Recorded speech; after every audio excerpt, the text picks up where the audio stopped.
name is Elise and I am your student nurse.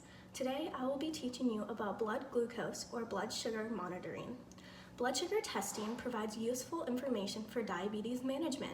It can help you monitor the effects of diabetes medications on blood sugar levels, identify blood sugar levels that are high or low, track your progress in reaching your overall treatment goals. Blood glucose monitoring also helps you to learn how diet and exercise affect your blood sugar levels. And finally, it helps you understand how factors such as illness or stress affect blood sugar levels. Before you can test your blood glucose levels, you will first need to gather a few supplies. The first is a blood glucose monitor. This one is the One Touch Vario IQ, but there are many different devices out on the market. Next, you will need test strips that fit your specific device, and these ones come in a vial that is airtight and keeps them in the dark. And the strips look like this, with one end to insert into the device and the other end to collect your blood. You also need a lancet, and the specific kind I have is a lancing device with a lancet or needle that you insert in every use. Some optional supplies include a cotton ball and a Band-Aid. Now we'll teach you how to test your blood glucose levels. First, you're going to wash your hands, as this will help you to remove food and other substances that can give you inaccurate readings. I'm going to go wash my hands and I'll be right back. Now that I've washed my hands and they are completely dry, we'll grab your lancet and insert it into your lancing device. To insert it into this specific device, you twist off the top and you insert the lancet until it will not go in any farther. Then you take this cap off and you'll save it for later, as this will be used when you discard the lancet. Once you have inserted your lancet into your lancing device, you can then choose on these numbers how deep you want the needle to go into your skin. Once you're ready, you will pull this end back and push the orange button to insert the needle into your skin. You will want to make sure that when you prick your finger, you're pricking it on the side, as the pad has the most nerves and the back is bony.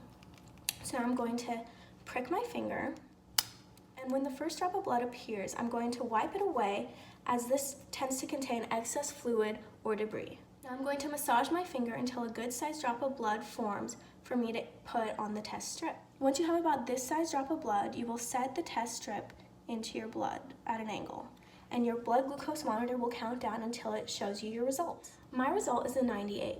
Now when you look at your result, you want to think how long ago you ate and what it was. 2 hours ago I had a bagel, which means that my level should be below 126 and above 80, which it is. If your result was below 80 2 hours after eating, that means your blood sugar is low and you should eat some more carbs. If it is between 80 and 126 2 hours after eating, that means you are within normal limits. If you were greater than 140 2 hours after eating, that means that you are high and you should dose some more insulin. Now, if you do a random blood glucose test, you also want your results to be below 126. Although, if you haven't eaten or drank anything in the last 8 hours besides water, that is considered your fasting, and you want your results to be between 80 and 109. Now we're going to talk about the disposal of your used lancet and test strip. They should not be discarded into your normal garbage or trash. You should throw these materials away into a designated sharps container. If you have not been given a sharps container by your physician or diabetes educator, you can create your own using a heavy plastic bottle with a screw cap or a metal or plastic box that closes securely.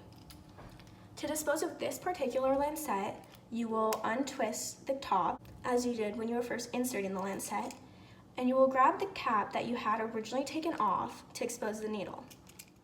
Now you will insert the needle into the cap and it will look like this. There's no needle exposed. With this particular device, you will eject the lancet by sliding up on this gray area. Once this is ejected, you can then discard of it properly in a sharps container along with your used test strip. And this completes my teaching of how to take your blood glucose levels.